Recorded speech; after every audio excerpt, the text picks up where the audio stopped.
Sainteté, par définition, c'est un processus, c'est un acte que tu es en train de faire pour quitter d'un point, aller vers cette nature de saint.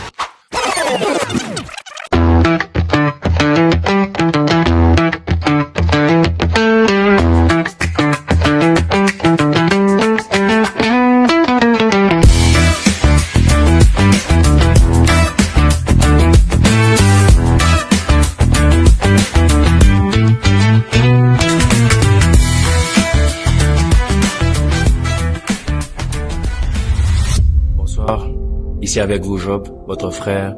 Bienvenue dans notre podcast Mur Rouge. Nous aurons pour habitude de parler du Christ, d'évangéliser au travers ces podcasts. Et je suis là pour partager rapidement avec vous sur un sujet qu'on a eu à entendre très longtemps ou très souvent. Nous sommes dans le livre de Hébreux chapitre 12, le verset 14. La Bible dit « Recherchez la paix avec tous et la sanctification sans laquelle personne ne verra Dieu ». Vous allez comprendre par la version Darby. La version Darby nous dit « Poursuivez la sainteté avec tous, sans laquelle personne ne verra le Seigneur ». Qu'un seul verset avec deux versions m'a attiré l'attention sur le mot sanctification et sainteté.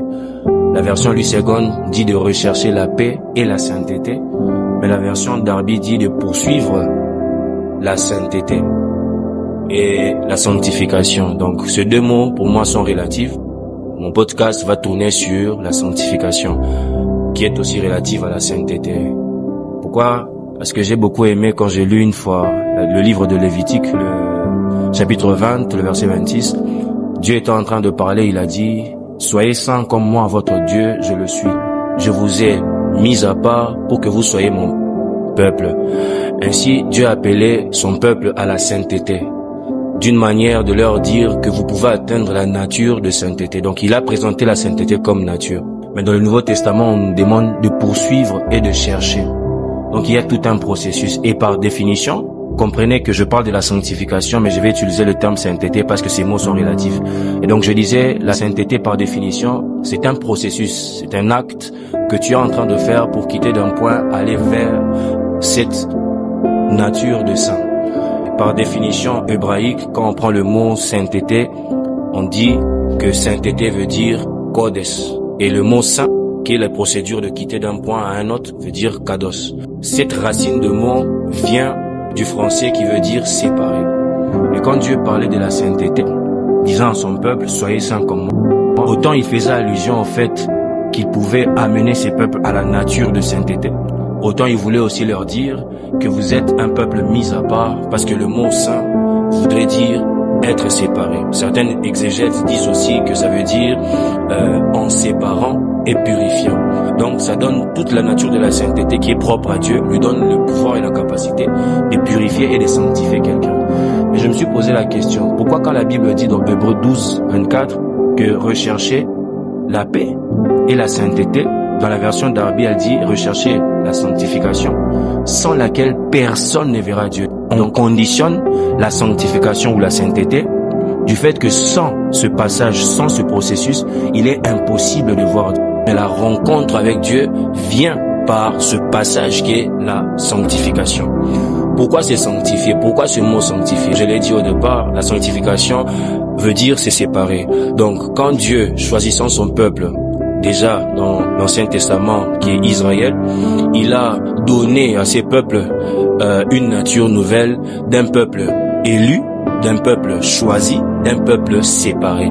Donc dans toutes les nations qui pouvaient exister, mais Dieu s'est choisi Israël. Il a dit, je suis votre Dieu et vous êtes mon peuple. Pourquoi ça? Parce que déjà dès le départ, vous verrez que il dit aussi dans la Bible que mon nom est saint. Ce terme de sanctification est propre à Dieu, et ce terme de sanctification signifiant mis à part voulait aussi dire que moi, le Dieu qui vient vers vous, qui veut vous sanctifier, qui veut vous toucher, je suis d'abord un Dieu mis à part, je suis d'abord un Dieu séparé, donc il n'y a pas à me mélanger avec toutes les divinités que vous connaissez. Dieu s'est présenté à Israël par le terme sanctifié, par le nom saint dont il faisait allusion. Il voulait juste dire que je suis un Dieu mis à part, je suis un Dieu mis de côté et je ne suis pas pareil à tous ces dieux avec lesquels vous pouvez me comparer. Et il a fait cette différence. En faisant quoi? En choisissant Israël et en imposant des lois pour que Israël passe par ces processus de sanctification afin de devenir comme lui.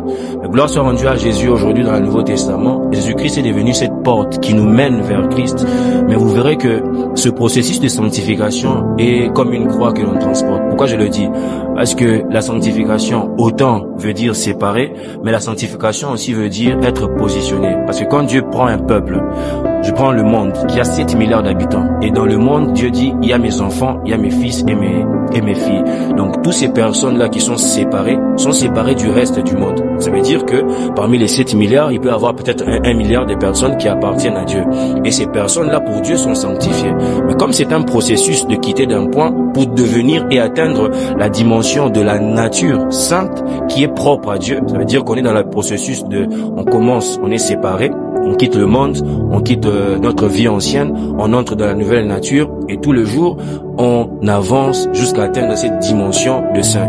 Une personne qui vit dans la sainteté est en train de dire dans le monde spirituel que non seulement je suis mis à part, mais aussi je me positionne devant Dieu. Donc une personne qui ne se sanctifie pas est une personne qui dit juste à Dieu, je quitte ma position de celui que tu as mis à part et je reviens vers le monde d'où tu m'as tiré. Et vous comprenez le pourquoi du fait que Dieu, parlant de la sanctification, dit que sans cela, personne ne peut le voir. Parce qu'il se révèle qu'à son peuple et il se révèle qu'à cette personne qu'il a mis de côté, mais qu'il est aussi en train de transformer pour que cette personne atteigne la plénitude du Christ. Quand on arrête de se sanctifier, on perd sa position devant Dieu.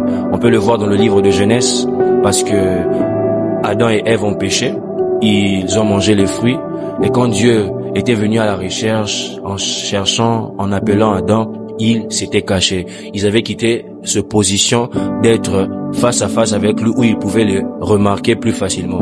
Alors qu'on arrête cette vie de sanctification, simplement on dit au monde que on arrête de se positionner devant Dieu. Donc à toi qui me regarde, à toi qui vas m'écouter, sache une chose, quand on te demande de te sanctifier, ce n'est pas un fardeau, ce n'est pas une souffrance, mais au contraire, c'est une manière où tu te préserves. Parce que tu vis dans un combat perpétuel avec la chair. Tu vis dans un combat perpétuel avec ton cerveau, avec ta logique. Nous sommes dans un monde cartésien, il y a plusieurs philosophes qui viendront te dire mais pourquoi tu ne bois pas, pourquoi tu ne fumes pas, pourquoi tu ne fais pas ci, pourquoi tu ne fais pas ça. Tu leur diras juste cette manière de vivre est pour moi la croix que je transporte tous les jours avant que Christ revienne, parce que je préfère garder ma position devant Dieu. Comme ça, le jour où Christ reviendra, comme la Bible dit dans le livre d'Apocalypse, l'esprit et l'épouse, quand il l'appellera, ils diront, viens, je serai dans la position de voir l'épouse, l'époux, je serai dans la position de voir l'esprit et je pourrai aller vers lui parce que je reste positionné à cause de ma sanctification. Toi qui me regardes, toi qui me dis, bon, j'ai du mal à abandonner un péché, j'ai du mal à délaisser une situation par laquelle je traverse, je te dis qu'il est toujours possible. Pourquoi? Parce que Dieu nous appelle à la sanctification. Sans cela, il est impossible de le voir. Ne crois pas à ce qu'on te dit autour, que non, tu peux pécher, Dieu est un Dieu qui pardonne. Mais je vais te poser une question. Autant tu pêches maintenant et à la limite, avant même que tu ouvres ta bouche pour dire pardonne-moi, Jésus-Christ revient. Tu seras face à Jésus. J'aurais bien aimé développer ces choses, mais viendra un autre temps, on va encore s'asseoir et on en parlera. Mais pour ce soir, je vous demanderai aussi de vous abonner, de nous suivre et n'oubliez pas de cliquer sur la notification pour recevoir nos vidéos. De temps en temps, on reviendra et reste chez soi, réfléchis à cela, marche dans la sanctification parce que c'est une condition. Sans ça, il te sera impossible de voir Dieu. Amen.